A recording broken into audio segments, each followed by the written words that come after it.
Aujourd'hui le 19 septembre 2024. Première lecture. Voilà ce que nous proclamons, voilà ce que vous croyez. Lecture de la première lettre de Saint Paul apôtre aux Corinthiens.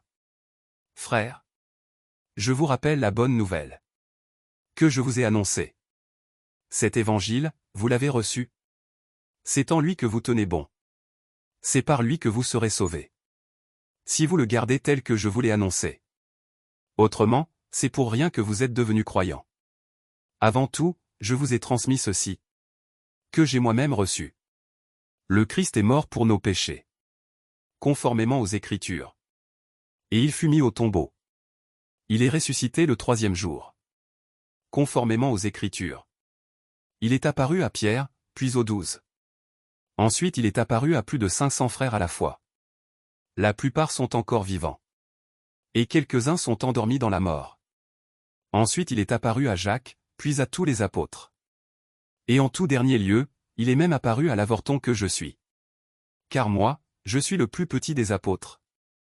Je ne suis pas digne d'être appelé apôtre, puisque j'ai persécuté l'Église de Dieu. Mais ce que je suis, je le suis par la grâce de Dieu. Et sa grâce, venant en moi, n'a pas été stérile. Je me suis donné de la peine plus que tous les autres. À vrai dire, ce n'est pas moi. C'est la grâce de Dieu avec moi.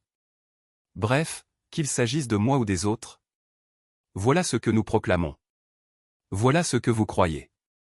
Parole du Seigneur. Nous rendons grâce à Dieu. Psaume. Rendez grâce au Seigneur, il est bon. Ou, Alléluia. Rendez grâce au Seigneur, il est bon. Éternel est son amour.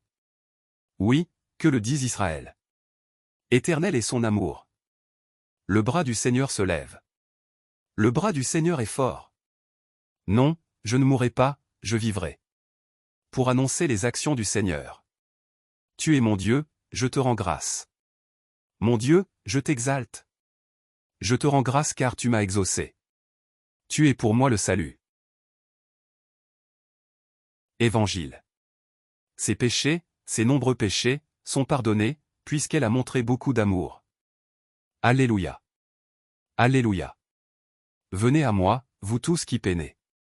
Sous le poids du fardeau, dit le Seigneur. Et moi, je vous procurerai le repos. Alléluia. Évangile de Jésus-Christ selon saint Luc. En ce temps-là, un pharisien avait invité Jésus à manger avec lui. Jésus entra chez lui et prit place à table. Survint une femme de la ville, une pécheresse. Ayant appris que Jésus était attablé dans la maison du pharisien, elle avait apporté un flacon d'albâtre contenant un parfum. Tout en pleurs, elle se tenait derrière lui, près de ses pieds. Et elle se mit à mouiller de ses larmes les pieds de Jésus. Elle les essuyait avec ses cheveux, les couvrait de baisers, et répandait sur eux le parfum. En voyant cela, le pharisien qui avait invité Jésus se dit en lui-même: si cet homme était prophète, il saurait qui est cette femme qui le touche. Et ce qu'elle est, une pécheresse. Jésus, prenant la parole, lui dit: Simon, j'ai quelque chose à te dire. Parle, maître. Jésus reprit. Un créancier avait 2 débiteurs. Le premier lui devait 500 pièces d'argent. L'autre 50.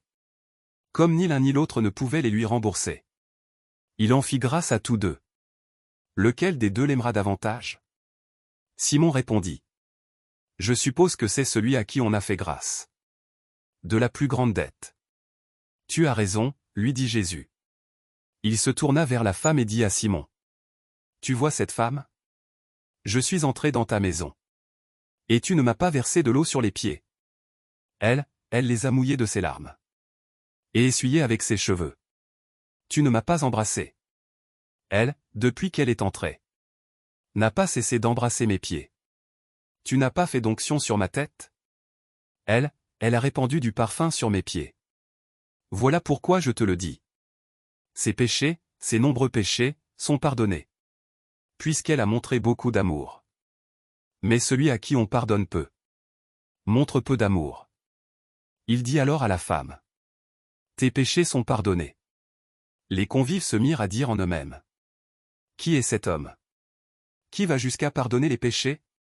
Jésus dit alors à la femme: Ta foi t'a sauvé. Va en paix. Acclamons la parole de Dieu. Louange à toi Seigneur Jésus.